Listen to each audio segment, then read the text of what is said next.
독도하심으로 주일 저녁 예배를 드리겠습니다.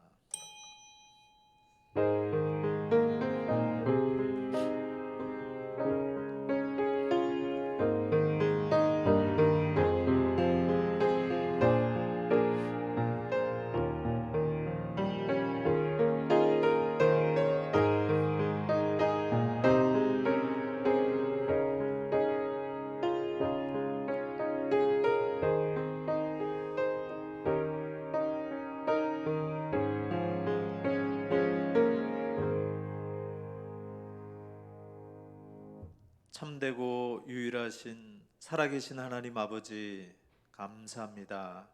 이 시간에도 우리 살아계신 하나님께 우리의 마음과 뜻과 정성을 다해서 주의 이름으로 주 앞에 모였습니다.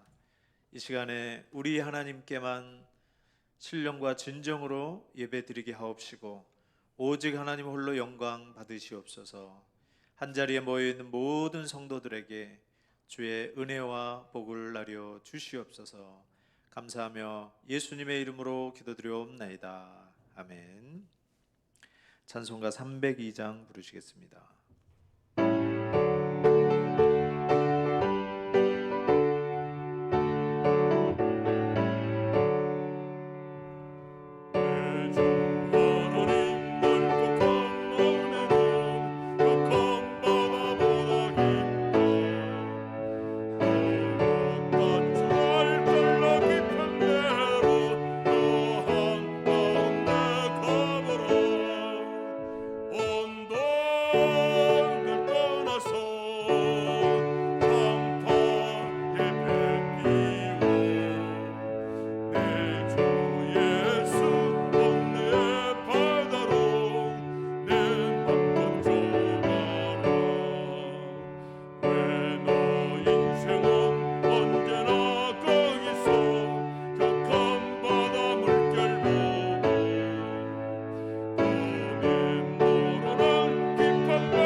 이 시간에 우리를 대표해서 윤진 권사님 기도해 주시겠습니다.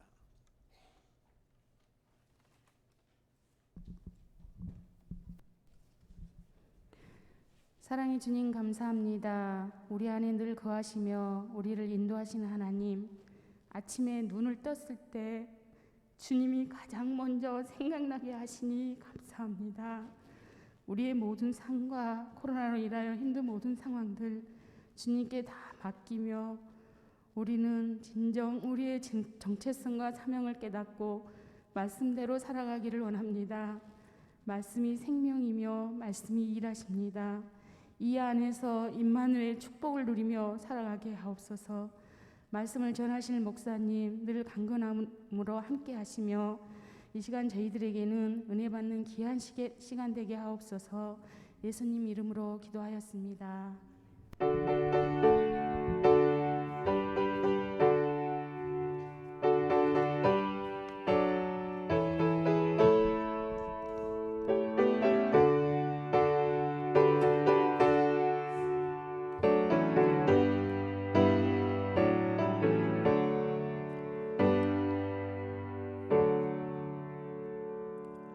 오늘 함께 보실 말씀은 신약성경 마태복음 22장 29절에서 33절까지 보시겠습니다.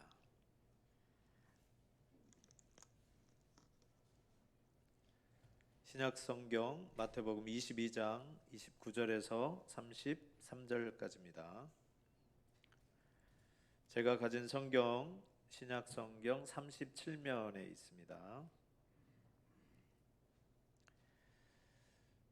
다 찾으셨으면 한 목소리로 같이 읽겠습니다. 시작. 예수께서 대답하여 이르시되 너희가 성경도 하나님의 능력도 알지 못하는 거로 오해하였도다. 부활 때에는 장가도 아니가고 시집도 아니가고 하늘에 있는 천사들과 같으니라. 죽은 자의 부활을 논할진대 하나님이 너희에게 말씀하신 바 나는 아브라함의 하나님이요 이삭의 하나님이요 야곱의 하나님이로라 하신 것을 읽어보지 못하였느냐. 하나님은 죽은 자의 하나님이 아니요 살아있는 자의 하나님이시니라 하시니 우리가 듣고 그의 가르침에 놀라더라. 아멘. 오늘 마태복음 22장 29절에서 33절 말씀을 가지고 나, 너, 우리의 하나님이란 제목으로 하나님의 말씀 전하겠습니다. 우리 서로 인사하겠습니다. 마라나타, 마라나타, 주 예수여 어서 오시옵소서라는 내용으로 마라나타입니다. 우리 만날 때마다 샬롬 하듯이 마라나타 이렇게 인사하시기 바랍니다. 재림하시는 예수님의 은혜가 오늘 말씀을 듣는 영상으로나 또 이 자리에 함께하신 모든 분들에게 임하기를 주의 이름으로 축원합니다. 우리 기독교는 부활의 종교입니다. 우리 기독교에 부활이 있는데 다른 종교들을 보면 부활이 없고 과거의 어떤 신화로 남아 있습니다. 그리스의 신화들에 보면 대부분의 내용들이 그때 그리스인들이 믿었던 내용이고 지금 그 신들이 우리에게 영향을 미치지 않는 그런 내용입니다. 근데 기독교는 부활의 종교라고 해서 기독교의 핵심 내용이 두 가지입니다.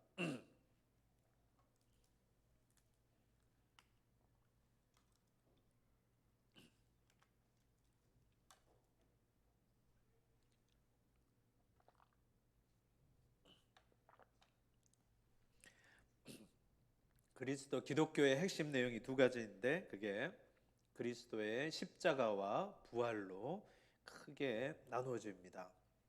십자가는 우리를 위해서 대속해서 죽으신 것이고 부활하셨다라는 것은 그 생명이 또 그의 의로우심이 우리에게 전하여져서 그 생명으로 이제 살아갈 수 있다.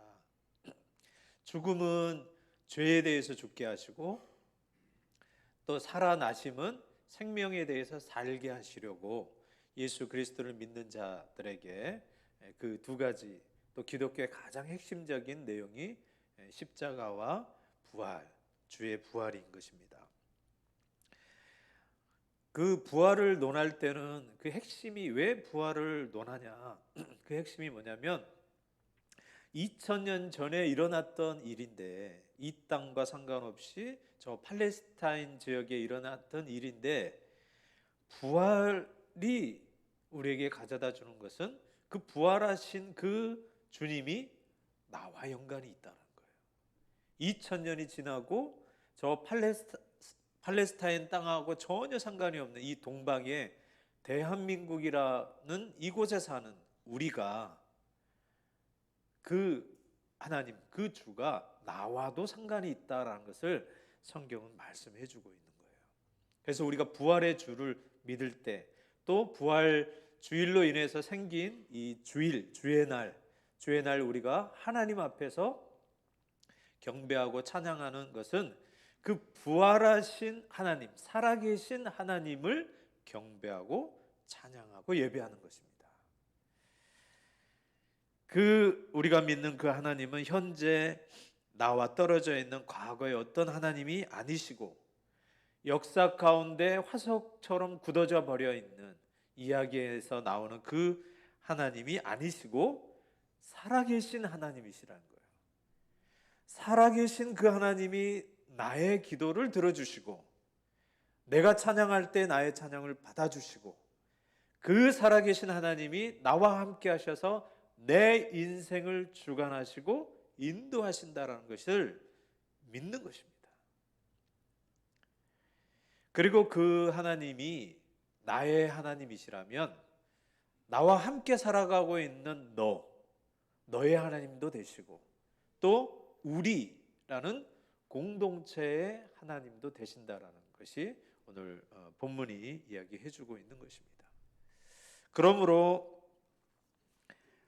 지금 살아계셔서 너, 우리의 하나님이 되신다라는 의미가 무엇인지, 이 땅을 살아가면서 그 우리의 하나님이라는 의미가 우리가 함께 서로 교통하고 서로 사랑하며 서로 지낼 때 우리의 하나님이 살아계신 하나님이시다, 부활의 하나님이시다 라는 게 어떤 의미가 있는지 오늘 본문을 통해서 한번 보겠습니다. 오늘 본문에 보면 사두개인이라는 사람들이 나옵니다. 근데 사두개인이라는 사람들은 이때 예수님 당시에 여러 종교 그룹 가운데 아주 유명한 그 그룹 중에 하나입니다. 대표적으로 바리새인들이 있고요, 사두개인들이 있고, 또 제사장 무리들이 있습니다. 사두개인과 바리새인들의 둘의 특징은 뭐냐면 하나님의 율법을 믿는 자들입니다. 구약 성경을 믿는 자들이에요. 또 이 둘은 또 공통적으로 특징이 있는데 둘 다 예수님을 믿지 않는 자들입니다. 근데 사두개인들은 부활과 천사를 믿지 않는 무리이고, 바리새인들은 부활과 천사를 믿는 자들이에요. 이 대표적인 그룹, 이 사두개인들이 정치적으로나 경제력으로 부하에서 주로 이스라엘의 그 정치를 이끌어갔던 사람들입니다. 근데 이 사람들이 이제 예수님이 잡히시기 얼마 전에 최종적으로 예수님께 그 질문을 하여서 공경에 빠뜨리려고 오늘 이 사두개인들이 나와서 예수님께 질문하는 게 있습니다. 오늘 말씀 보시면 마태복음 22장 23절 보면 부활이 없다는 사두개인들이 나와서 예수님에게 물어보는 게 뭐냐면 부활에 관한 것입니다. 자, 부활을 믿지 않는 자들이 부활에 관해서 그 질문한다는 것은 무슨 말이죠? 이걸 가지고 예수님을 공경에 처하게 만들겠다라는 그런 의도가 있는 것입니다. 그러니까 처음부터 그들은 부활을 믿지 않는 상태에서 부활이 있다라고 믿는 당신 이것 좀 풀어봐라 라고 그런 마음을 가지고 지금 예수님께 왔습니다. 그래서 예수님께 와서 이제 물어본 거예요. 율법에 보면 그 계대 결혼이라는 게 있습니다. 율법의 형사치수제인데 형제가 있는데 형님이 자녀를 갖지 못하고 죽게 되면 그 동생이 그 형수를 취해서 자녀를 낳아서 그 가문을 이어가게 만드는 그런 제도예요. 그게 계대결혼 또는 형사취수제라고 하는데, 오늘 그 형사취수제를 가지고 예수님에게 이제 부활에 대해서 묻는 거예요. 형제가 7형제가 있었습니다. 7형제가 있었는데 첫째가 애를 낳지 못하고 죽었어요. 그러니까 그 형수가 그 남동생이 또 그 형수를 취해서 결혼을 했는데 또한 자녀를 낳지 못하고 죽었어요. 셋째도 그랬고 넷째도 그렇고 마지막 말째 일곱째도 그랬어요. 말도 안 되는 소리죠. 7명이 다 그렇게 할 수는 없는데 그렇게 상황적인 그 상황을 만들어서 예수님에게 어려움에 처하게끔 지금 문제를 내는 거예요. 자, 그러면 부활이 있다라고 그러는데 부활하면 그 여자는 누구의 아내가 됩니까? 라고 물어보는 거예요. 즉 이것을 통해서 부활이 없다는 것을 전제로 확실하게 전제하고, 자, 이 문제를 풀어보면 실제로 부활이 있다 그러면 이거 어떻게 답할 것이냐, 누구의 아내가 될 것이냐 라고 물어보는 거예요. 예수님한테 물어본 이 질문은 그때 당시에 부활을 믿고 있었던 바리새인들이 대답하지 못한 질문인 겁니다. 어려운 질문이에요. 근데 예수님에게 이것을 물어보았습니다. 그때 예수님이 이제 오늘 본문 29절에 이렇게 대답하죠. 예수께서 대답하여 이르시되 너희가 성경도 하나님의 능력도 알지 못하는 거로 오해하였다 라고 이렇게 말씀하고 계십니다. 자, 이들은 성경 박사들이에요. 근데 성경도 모르고 또 성경 안에서 나타나 있는 하나님의 능력도 알지 못하는 거로 너희가 오해하였다 라고 이렇게 표현하고 있습니다.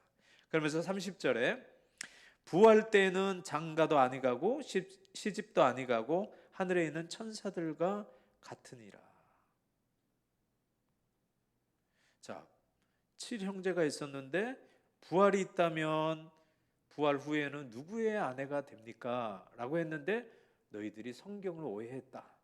하나님의 능력도 모르기 때문에 너희가 오해하였다.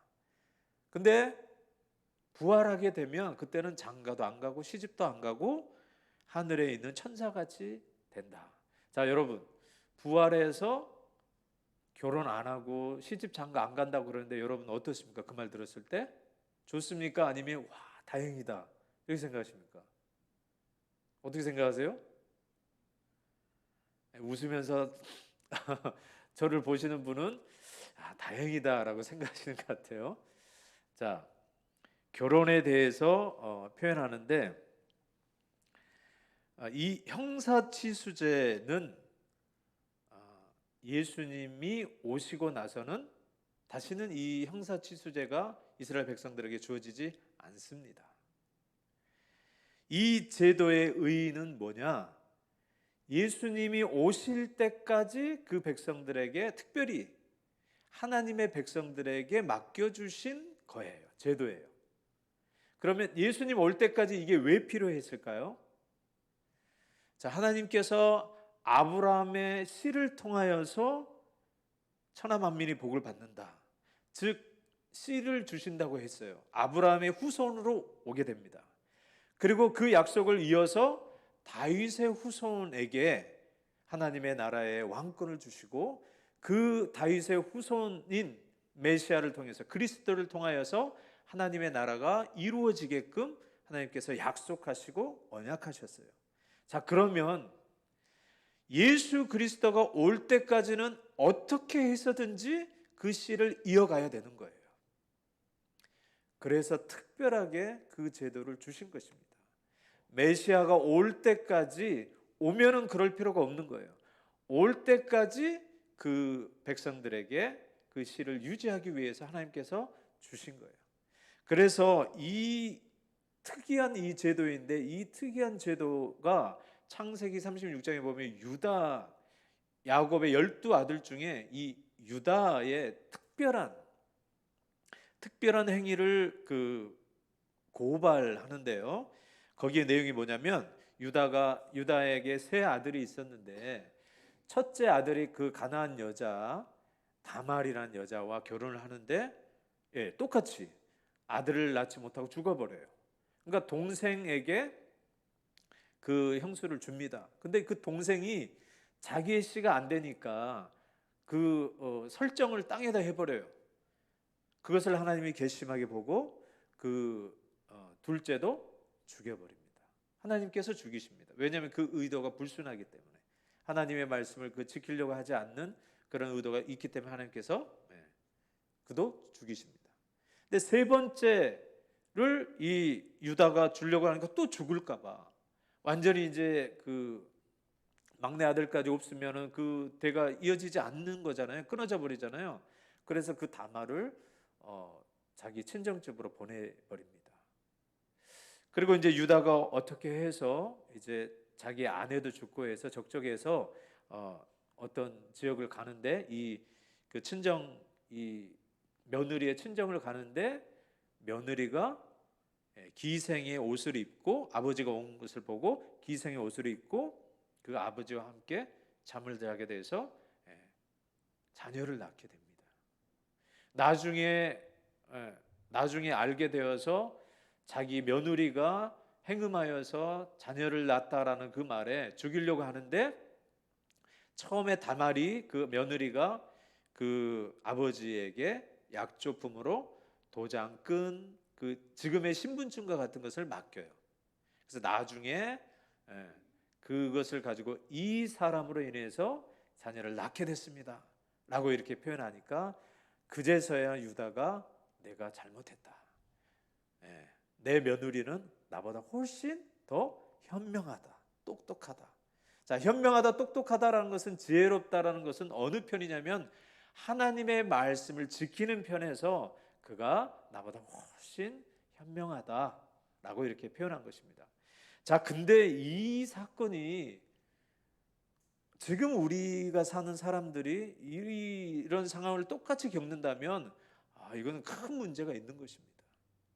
자, 그 말은 뭐냐면 이 독특한 제도는 메시아가 오기까지 하나님께서 이 하나님 백성들에게 주신 제도라는 거예요. 특별히 유다의 시인 다윗이 유다의 시잖아요. 유다를 통해서 나오니까 이 특별한 그 내용을 성경에서는 담고 있는 거예요. 이게 특별한 귀한 내용이라고 담고 있는 게 아니라 특별히 메시아와 관계에 있기 때문에 성경은 귀중하게, 어떻게 보면 좀 이상하게 내용 전개를 보면 요셉을 이야기하다가 갑자기 이 사건을 딱 설명을 해요. 그 설명하는 이유가 바로 이것 때문에 성경에서는 귀중하게 다루고 설명하는 거예요. 자, 이러한 제도의 의의가 뭐냐? 이 형사치수제의 의의가 뭐냐? 그리스도가 오실 때까지 맡겨둔 제도다라는 것입니다. 자, 신약 때 결혼 제도에는 이것을 그대로 따르면 됩니까? 안 됩니까? 큰일 나요. 큰일 납니다. 자, 구약에 있었다고 해서 그것을 신약에 있어서 그대로 해석하게 되면 안 되는 거예요. 자, 하나님 말씀을 무조건 성경에 나와 있다고 그대로 지금 현실에 적용하면 됩니까? 안 됩니까? 절대로 안 됩니다. 절대로 안 됩니다. 자, 이러한 모든 내용들은 정확하게 우리가 해석을 해야 되는 거예요. 자, 그러므로 성경은 군데군데 보면 안 되고요. 성경 전체 내용을 봐야 돼요. 전체 내용에서 그 제도가 무엇을 의미하는지, 예를 들어서 구약의 제사 제도라든지 또 절기라든지 그런 모든 것이 다 뭐예요? 그리스도가 올 때까지 맡겨두신 거예요. 자, 히브리서 9장 9절에서 10절 우리 다 같이 한번 읽어보겠습니다. 시작. 이 장막은 현재까지의 비유니 이에 따라 드리는 예물과 제사는 섬기는 자를 그 양심상 온전하게 할 수 없나니 이런 것은 먹고 마시는 것과 여러 가지 씻는 것과 함께 육체의 예법일 뿐이며 개혁할 때까지 맡겨둔 것이니라. 자, 성막에 있는 여러 가지 제도들이 있죠. 그것은 현재까지의 비유다. 자, 예수 그리스도가 이제 오셔서 그 모든 일을 다 성취하시고 부활하셔서 승천해 있는 지금 교회의 시대에 이때 히브리서를 적을 때는 그때죠.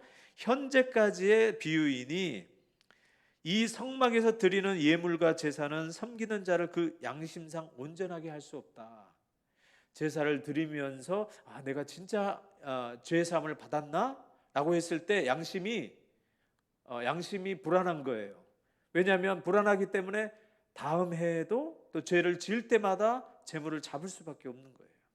그게 온전하지 않기 때문에. 그러나 예수 그리스도를 믿는 자는 더 이상 이제 그런 희생 제사를 드리지 않습니다.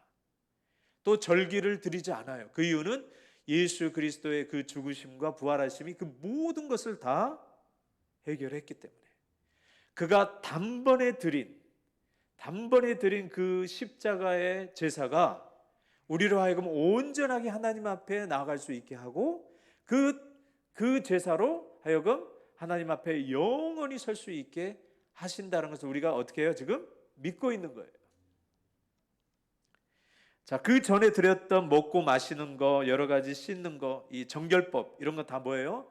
육체의 예법일 뿐이다. 그때 임시적인 것이에요. 임시적으로 맡겨놓은 거예요. 언제까지요? 개혁될 때까지. 자, 예수님이 오셔서 개혁하신 게 뭡니까? 성전을 허물어라. 이제 더 이상 성전, 지금의 이 예배당으로 모이는 이 처소가 아니라 거기에서만 예배를 드렸어야 되는 거예요. 흩어져 있는 모든 사람들이 예루살렘에 와서 그 성전에서 절기를 지켜야만 됐어요. 다른 데서 절기를 지키면 안 돼요. 다른 데서 절기를 지키면 안 되고 반드시 거기 예루살렘에 있는 그 성전에서 예배를 드렸어야 되는 겁니다. 근데 예수님이 그 성전을 허무셨죠. 성령이 계시는 곳, 주의 말씀과 성령이 계시는 곳이면 그곳에서 하나님께 예배를 드릴 수 있게 하셨어요. 그리고 절기를 이제 지키지 않습니다. 우리는 뭐 유월절이든지 맥추절이든지 수장절이든지 지킵니까? 안 지킵니까? 안 지켜요. 자, 근데 맥추절은 좀 같이 보이니까 구약에서 드렸던 그 맥추절하고요, 지금 우리 한국에서 드리는 맥추절하고 다릅니다. 달라요. 자, 구약에서 드리는 그 맥추절은 오순절 때를 말하는 거예요. 유월절 이후에 50일이 지나고 77절, 즉 49일 지나고 그 다음 오순절로 드리는 그 성령 강림절로 드리는 게 아니에요. 지금 우리가 드리는 것은 실제로 보리를 추수하고 나서 드리는 거예요. 자, 구약의 그 맥주절이 아닙니다. 지금 우리가 드리는 것은 그 보리를 추수할 때면 뭐예요? 전반기를 말하는 거예요. 전반기. 우리 1년 중에 전반기, 특별히 보리를 추수하면서 하나님께 감사하는 의미에서 드리는 거예요. 그러니까 그 구약의 절기랑 틀린 겁니다. 추수감사절도 수장절의 의미가 있는데 수장절의 의미는 아니에요. 1년 이제 농사를 짓고 나서 추수한 다음에 그게 감사해서 드리는 거예요. 그러니까 다른 절기라는 것을 기억하시기 바랍니다. 자, 구약의 이런 절기들은 예법일 것이고 예법일 뿐이고 예수 그리스도가 오셔서 그것을 개혁할 때까지 맡겨두신 거다. 자, 예수님이 또 맡겨두신 거 있어요. 언제? 재림할 때까지 맡겨두신 게 있어요. 그게 뭡니까? 성만찬이에요. 성만찬. 자, 예수 그리스도의 살을 상징하는 떡과 또 피를 상징하는 포도주를 언제까지예요? 하늘나라에서 참된 것으로 마실 때까지 우리에게 맡겨두신 거예요. 그래서 그것을 통해서 할 수 있는 게 뭐냐면 실제적으로 예수님의 살과 피를 먹고 마시는 게 아니라 이걸 통해서 기념하고 또 바르게 시행했을 때 영적으로 성령께서 하늘에 계신 우리 주 예수 그리스도를 영적으로 만나게 하시는 거예요. 만나는데 육체적으로 만나는 게 아니라 영적으로, 그러나 실제적으로 예수 그리스도를 만나게 하셨어요. 자, 그 실제적으로 예수 그리스도와 함께하는 그 날 때까지 주님이 오셔서 실제로 그 예수 그리스도와 함께 있는 육신, 그 육신으로 함께 있을 때까지 이 땅에서 성령과 주의 말씀으로 우리로 하여금 이 어려운 이 땅에서 예수 그리스도를 의지하고 따라가게 하시려고, 또 성도의 교제를 실제적으로 하시려고 맡겨두신 거라는 거예요. 그러면서 자, 그 형사치수제가 그런 의미에서 맡겨둔 것인데 그것을 맡겨두신 것은 메시아 올 때까지였고, 실제적으로 이제 너희가 부활하게 되면 그때는 장가도 안 가고 시집도 안 간다. 그 말은 무슨 말입니까? 천국에 우리가 갔을 때, 부활해서 천국에 갔을 때는 그럴 필요가 없기 때문에 그런 거예요. 이 땅에서는 주의 백성이 나올 때까지 결혼해서 자녀를 낳아야지 그 후손이 이어지는 거예요. 그렇죠? 언제까지예요? 하나님이 정하신, 택하신 그 마지막 성도가, 마지막 자녀가 나올 때까지, 이 땅에 나올 때까지는 끝이 아닌 거예요. 그때까지는 계속 결혼하고 자녀를 낳아야지만이, 그 역사가 진행돼야지만이 하나님의 경륜이 이루어지는 것입니다. 그때까지는 시집가고 장가 가야지만이 그 경륜을 이루는 거예요.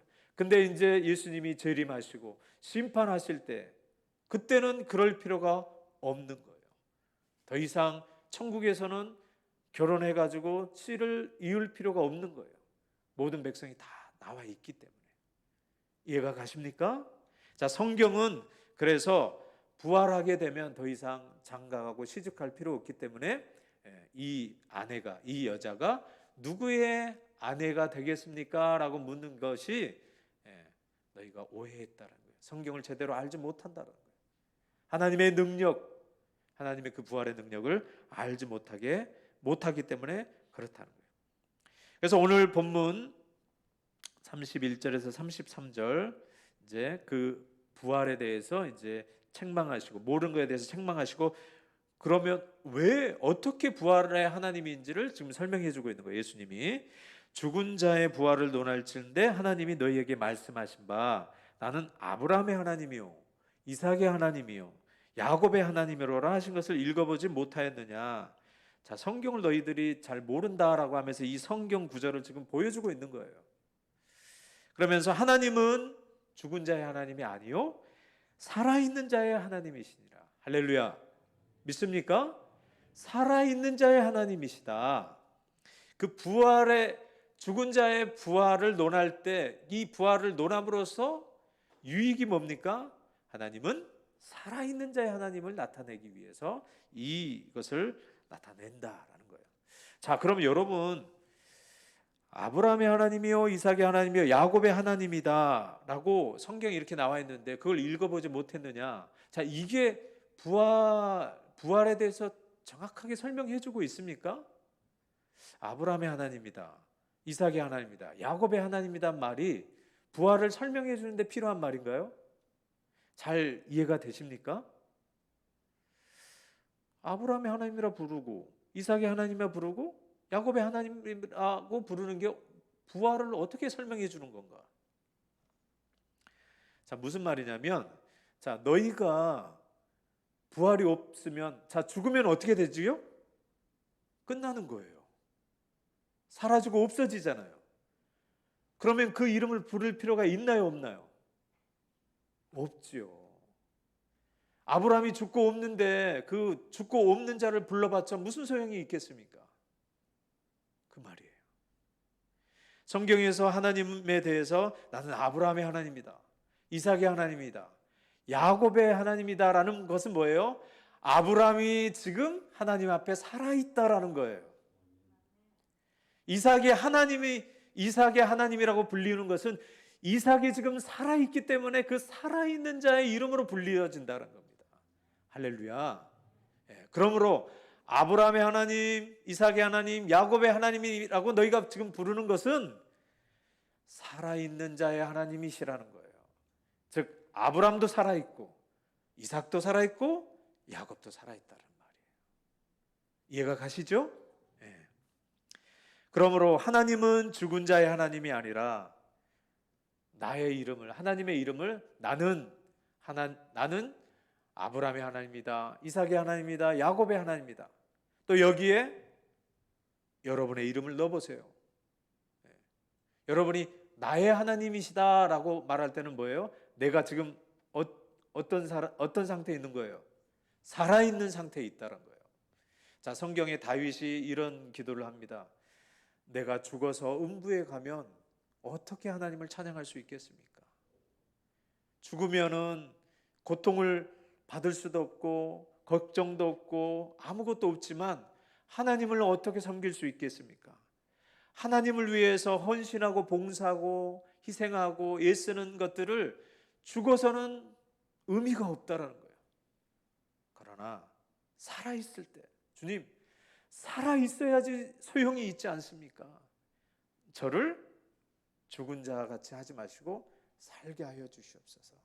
그래서 살아있을 때 하나님을 위해서 살게 하여 주시옵소서. 고생을 해도 주를 위해서 고생하고 기뻐도 주님 때문에 기쁜 삶을 살게 하여 주시옵소서. 인생의 의미인 거예요. 인생의 참된 목적이 하나님에게 있는 것입니다. 그러므로 죽어서 없어진다면, 만약에 사라진다면 그들의 이름을 언급할 필요가 없다는 거예요. 없는 존재들을 뭐하러 부르는 겁니까? 그리고 이들 사두개인들에게 말한 거예요. 너희가 부활이 없다라고 믿는데 근데 왜 너희는 하나님을 아브라함의 하나님, 이삭의 하나님, 야곱의 하나님이라고 부르냐? 그리고 너희들을 말할 때 나는 아브라함의 후손이다, 야곱의 후손이다고 말하는데 있지도 없는 그러한 자들의 후손이라고 말하면 너희들은 지금 너희의 그 주장들이 잘못됐다라고 예수님이 반박하시는 거예요. 그러므로 너희 입으로도 아브라함의 하나님, 이삭의 하나님, 야곱의 하나님이라고 부름으로 해서 너희는 은연중에 부활의 하나님을 지금 믿고 있는 것이다 라는 거예요.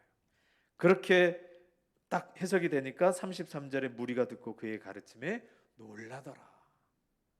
예, 부활이 없다라고 하는 이 사두개인들의 말을 율법이나 성경으로 누가 풀이해서 잘못됐다고 반박해 준 사람이 없어요. 근데 예수님이 이것을 이렇게 반박을 한 거예요.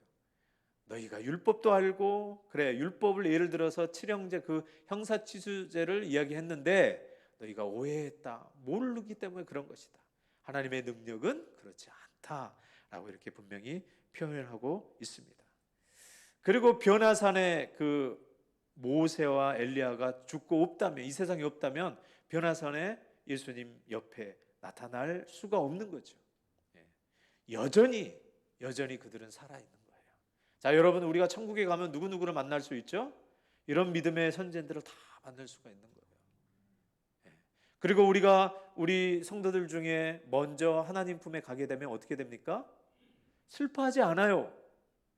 왜냐하면 영영 이별이 아닌 거예요. 우리가 조금 역사적으로 시간적으로 늦을 뿐이지 우리가 나중에 가서 만날 것이기 때문에 슬퍼하지 않는다고 하는 겁니다. 이게 그냥 마음을 위로하기 위해서가 아니라 성경이 그렇게 말하고 있는 거예요. 우리가 믿는 하나님이 그 부활의 하나님이라는 것을 여러분 잊지 마시기 바랍니다. 그러므로 이 기독교의 이 부활을 우리가 믿는 것으로 인해서 우리가 알 수 있는 것은 뭐냐? 우리가 믿는 하나님은 어떤 자의 하나님이다? 죽은 자의 하나님이다? 아니다. 산 자의 하나님이다. 자, 다시 말하면 우리 지금 살아있잖아요. 살아있다는 것은 지금 하나님이 죽어있는 하나님이에요? 아니면 살아계시는 분이에요? 살아계신 하나님이라는 거예요. 여기까지 가셔야 되는 거예요. 우리가 부활의 기독교를 믿는다는 것은 지금 내가 이 땅에 살아가고 있는데 우리가 믿는 하나님이 죽은 하나님이 아니라 살아있는 하나님이라는 거예요. 살아계신 하나님. 살아계신 하나님. 두 번째로 우리가 이 부활의 신앙을 가지고 있다는 것은 우리가 믿는 하나님이 살아계신 하나님이시고, 두 번째로 그 살아계신 하나님이 현재 나와 연관이 있다는 거예요. 나의 하나님도 되신다는 거예요. 성경에 나와 있는 그 모든 그 훌륭한 믿음의 선진들의 하나님일 뿐만 아니라 나의 하나님도 되신다는 거예요. 그들에게 전능한 하나님이고 그들을 축복하신 하나님이고 그들의 기업이 되시고 그들의 마지막 보상이 되었고 그들을 인도하셨던 그 하나님이 나의 하나님도 되신다는 거예요. 즉 성경에 나와 있는 그 모든 자들의 그 하나님이 나의 하나님이신 거예요. 동일한 하나님이신 거예요. 애굽 가운데서 이스라엘 백성을 그 10가지 재앙을 통해서 인도내신 그 하나님, 그 하나님이 지금 내가 믿고 있는 그 하나님이라는 거예요. 그리고 그 하나님의 아들이신 독생자 예수 그리스도, 나를 위해서 피 흘리시고 나를 위해서 부활하신, 또 지금 승천하셔서 하나님 우편에 계셔서 약속대로 오실 그 예수 그리스도가 나의 주이시고 나의 하나님이시란 거예요. 내가 지금 숨쉬고 내가 밟고 있는 이 땅, 또 내가 지금 살고 있는 내 이 인생, 어떻게 보면 남들과 비교해 보면 초라할 수도 있습니다. 비교했을 때 어려움도 있습니다. 자랑할 것도 없고 내세울 것도 없고, 내 인생이 이렇게 가면 어떻게 갈 것인가 걱정할 수도 있습니다. 미래를 알지 못하기 때문에 두렵고 힘들 수도 있습니다. 그러나 인도해 주신 이 하나님, 천지를 만드신 그 하나님이 내 하나님이시라는 것을 여러분 놓치지 마시기 바랍니다. 그분은 살아계시고 지금 내가 살아있고 숨쉬고 호흡하고 있는, 내가 지금 땅을 밟고 있는 이곳에 함께 하신다는 거예요. 내 심령을 붙들고 계시고 내 영혼이 힘들고 어려울 때, 부르짖을 때 그 하나님이 살아계셔서 내 기도를 들어주고 계신다는 거예요. 내 인생을 책임지시는 하나님, 내 인생이 어디서 와서 어디로 가는지 모른다고 다른 하나님을 믿지 못하는 사람 여러 가지 방법으로 생각을 하고 있습니다. 그러나 우리는 성경에서 말씀하신 대로 나는 하나님에게서 나왔고 하나님이 지금 나를 돌보고 계시고 하나님이 나를 붙들어서 하나님의 나라로 인도하실 것을 믿는 것입니다. 그게 부활의 신앙이에요. 부활절만 그냥 기뻐하고 계란 먹고 하는 그런 게 아니라, 그 부활의 신앙이 근거가 되지 않으면 우리의 모든 신앙이 헛된 거예요. 왜요? 하나님이 살아계시지 않으면, 우리가 믿고 있는 주가 살아계시지 않으면 무슨 의미가 있습니까? 우리가 세상에서 가장 불쌍한 자라고 성경은 말하고 있습니다. 그러나 그분이 진짜 살아계신다면, 또 우리의 부활이 진짜라면 우리처럼 복된 자가 어디 있겠습니까? 천지를 만드신 그 하나님, 내 하나님이고 내 아버지고, 나를 붙들어 주시고 내 인생 책임져 주시고 어떠한 가운데서도 나를 일으켜 주신, 아무것도 없어도 이 주님 계시면 우리는 살아있는 자요 모든 것을 가진 존재임을 기억하시기 바랍니다. 나의 하나님, 아브라함의 하나님, 이삭의 하나님, 야곱의 하나님, 또한 나의 하나님인 거예요. 그러면 우리가 예배 드릴 때, 찬양할 때, 기도할 때 그 하나님의 이름으로 기도하고 찬양하고 예배 드리는 겁니다. 자, 그런데 우리가 지금 나 혼자만 이 땅에 있는 게 아닙니다. 옆으로 한번 보십시오. 나 외에 너가 있습니다. 자, 나의 하나님뿐만 아니라 내 형제, 내 자매의 하나님도 되신다는 거예요. 내가 하나님 앞에 존귀한 자요, 내가 하나님의 복을 받는 게 귀한 것이면 내 형제, 내 친구, 내 자녀, 내 부모에게도 소중한 존재이고 그에게도 살아계신 하나님이라는 거예요. 그러므로 하나님이 서로 사랑하라, 서로 사랑하라, 그 내용이 거기에 담겨 있는 것입니다. 왜요? 아버지가 같다라는 거예요. 아버지가 같다라는 거예요. 주가 같다라는 겁니다. 이제는 우리가 나, 너 두 사람이 아니라 우리로 모여 있어요. 출신도 틀리고 환경도 틀리고 바라는 것도 틀리고 여러 것이 틀리지만 우리는 뭐예요? 한 주를 섬기고 있어요. 한 하나님을 아버지로 믿고 있습니다. 세례도 한 세례를 받고 있는 거예요. 틀린 세례가 아니에요. 성부와 성자와 성령, 성경에서 말한 그 삼위일체 이름으로 받은 세례인 것입니다. 그러므로 예수님 때 받은 세례나, 구약 때 그 물 가운데 홍해 바다를 지나가면서 받았던 그 세례나, 또 종교개혁 때 일어났던 그 세례나, 지금 우리가 받고 있는 이 세례나 어떻다는 거예요? 동일하다라는 거예요. 동일하다는 겁니다. 같은 아버지요, 같은 주요, 같은 성령이요, 같은 믿음을 갖고 있기 때문에 여러분, 우리는 한 형제요, 한 자매라는 것을 기억하셔야 됩니다. 우리가 사랑해야 되는 이유입니다. 우리는 부활할 것이고 부활하신 그 주가 우리의 동일한 주이시고 하나님이시기 때문에 우리가 환경이 틀리지만 오히려 혈육보다도 더 강하고 더 친근하게 해줄 수 있는 이유가 여기에 있어요. 에베소서 4장 4절에서 6절 우리 다 같이 한번 읽어보겠습니다. 시작. 몸이 하나요 성령도 한 분이시니 이와 같이 너희가 부르심에 한 소망 안에서 부르심을 받았느니라. 주도 한 분이시요 믿음도 하나요 세례도 하나요 하나님도 한 분이시니 곧 만유의 아버지시라.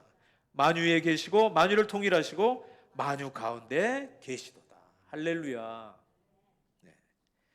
자, 살아계신 하나님이 지금 현재의 나의 하나님이시고 너의 하나님이시고 우리의 하나님이시라는 거예요.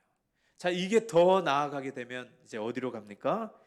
우리가 기도하는 이유가 어디에 있습니까? 우리가 기도하는 그 대상은 어떤 분이세요? 살아계신 하나님이라는 거예요. 살아계신 하나님이라는 거예요. 그러면 우리의 기도를 듣습니까? 안 듣습니까? 반드시 듣는다는 거예요. 그러므로 여러분이 기도할 때 되질까? 들어질까? 안 들어질까? 그렇게 생각하지 마시라는 거예요. 믿음이 없이는 하나님 앞에 기도할 때 받을 줄로 생각도 말라라고 야고보서에서 그렇게 경고하고 있습니다. 우리가 믿는 하나님은 은밀한 중에 계시지만 우리는 그 하나님께 기도하는 것입니다. 왜요? 살아계시기 때문에. 은밀한 중에 기도할 때 은밀한 중에 계시는 아버지 하나님께서 우리의 기도를 어떻게 해요? 들으시고 응답하신 줄 믿습니다. 우리의 기도의 담력인 거예요. 우리가 낙심하지 않고 기도할 수 있는 것은 우리가 기도하는 그 기도의 대상이 안 보이고 아무것도 없는 것 같지만 어때요? 살아계신 하나님이라는 거예요. 그러므로 우리의 기도가 헛되지 않는 거예요. 야고보서 1장 5절에서 8절 이렇게 말하고 있습니다. 너희 중에 누구든지 지혜가 부족하거든 모든 사람에게 후히 주시고 꾸짖지 아니하신 하나님께 구하라. 살아계시거든요. 하나님께서 살아계시니까 나의 필요한 부분, 부족한 부분 아버지 하나님께 구할 수 있는 거예요. 구하면 어떻게 된다고요? 그리하면 주시리라. 오직 믿음으로 구하고 조금 더 의심하지 말라. 의심하는 자는 마치 바람에 밀려 요동하는 바닷물결 같으니 이런 사람은 무엇이든지 주께 얻기를 생각하지 말라. 두 마음을 품어 모든 일에 정함이 없는 자로다. 기억하셔야 돼요. 우리가 안 들어줄 것 같지만 새벽에 나와서 기도하는 것, 또 집에서 골방에서 기도하는 것, 살아계신 하나님께 기도하는 겁니다. 우리는 그래서 중언부언하지 않아요. 들어줄 때까지, 들을 때까지 죽어있는 신에게 그렇게 하는 거 아닙니다. 살아계신 하나님, 우주를 주관하시는 하나님, 나의 모든 중심을 보시는 하나님, 나의 신음소리도 들으시는 하나님, 내 아버지, 내 하나님께서 나와 함께 하시고 나와 함께 하셔서 나를 이끌고 계시다는 것을 여러분이 의심하지 마시기 바랍니다. 그러므로 부활의 종교인 이 기독교만이 기도가 참되게 될 줄로 믿습니다. 그러므로 우리의 기도는 현실과 떨어진 기도가 아니라 실제적으로 기도하는 것입니다. 그러므로 두 마음을 품어서 될까 말까 이렇게 기도하면 안 돼요. 할 수 있거든 해주십시오. 이거는 믿음이 없는 것입니다. 우리 주님이 그러셨잖아요. 할 수 있거든이 무슨 말이냐? 하나님께는 능치 못할 일이 없다. 믿으십니까? 기도할 때 여러분 이 하나님의 이름으로, 이 주의 이름으로 나아가시고 이 주의 이름으로 예배드리시고 이 주의 이름으로 찬송할 때 그게 바른 찬송이요, 그게 하나님께서 받으신 예배이시고 그게 하나님께서 응답하시는 기도인 줄로 믿습니다. 그러므로 부활은 우리 기독교의 신앙에 있어서 결코 빠져서는 안 될 내용이라는 것을 기억하시고, 그러므로 이제 결론적으로 맺습니다. 우리가 믿는 하나님 살아계신 하나님입니다. 살아계신 하나님이고 우리도 지금 살아있는 존재라는 거예요.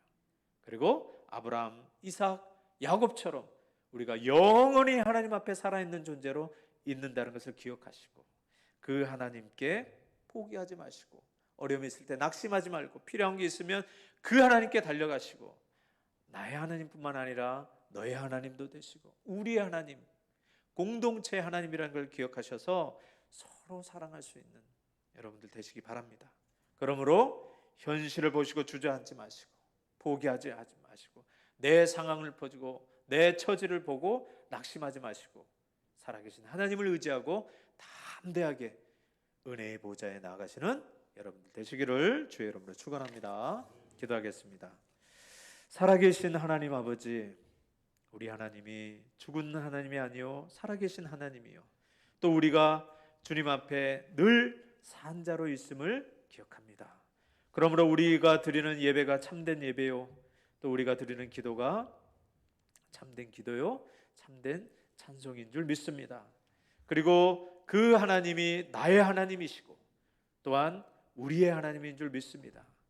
아버지 하나님께서 이룩하신 이 한 가족으로서 한 형제로서 자매로서 살아계신 하나님께만 예배드리게 하시고 하나님의 말씀을 따라서 서로 사랑하며 하나님의 뜻을 이루는 이 땅 가운데서 이루는 주님께서 오시는 그날까지 맡기신 것을 잘 우리가 활용하여서 하나님의 은혜를 구하고 또 얻는 귀한 주님의 백성들이 다 되기를 바랍니다. 모든 말씀 감사하며 예수님의 이름으로 기도드리옵나이다. 아멘. 찬송가 438장 부르시겠습니다.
교회 소식 전하겠습니다.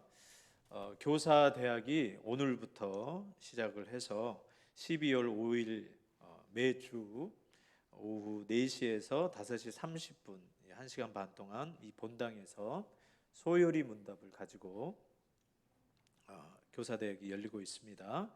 청년부 이상이면 누구나 참석할 수 있고요. 교사가 아니시더라도 이것을 배우셨으면 좋겠습니다. 믿음의 내용을 온전히 정립하는 데 필요하고요. 또 가정에서 자녀들을 어떻게 가르칠까라고 했을 때 이 내용을 잘 숙지하셔서 가르치면 굉장히 유익합니다. 성경에서 원하는 그 내용이 신앙이 무엇인지를 바로 익히는 귀한 기회가 됩니다. 그래서 계속 되니까요. 참석해 주시면 고맙겠습니다.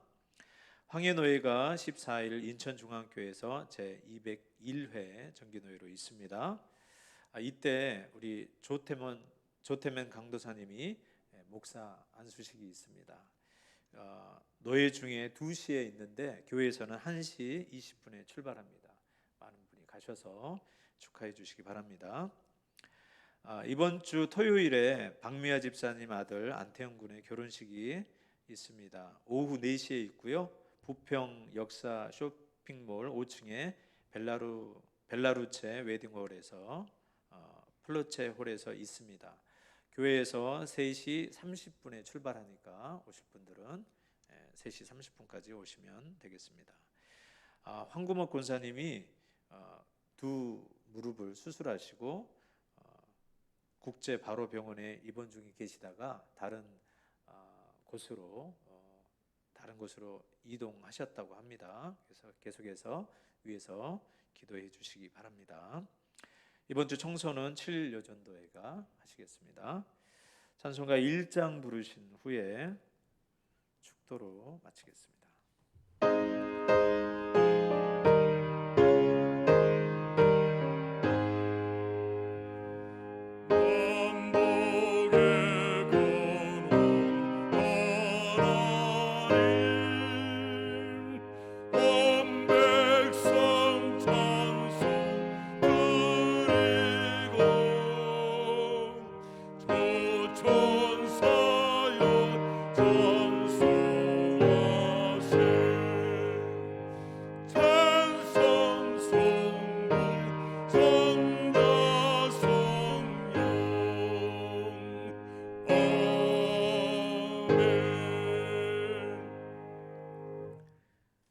이제는 부활하신 우리 주 예수 그리스도의 은혜와 하나님 아버지의 만극하신 사랑하심과 성령님의 교통하시고 위로하심이 이제 우리의 부활을 믿고 오직 살아계신 하나님만을 의지하고 하나님과 영원히 동행하기를 다짐하는, 그래서 머리 숙인 모든 주의 권속들과 또 그의 가정과 생업과 또 이 나라 이 민족 전 세계 위에 이제로부터 영원토록 함께 계실지어다.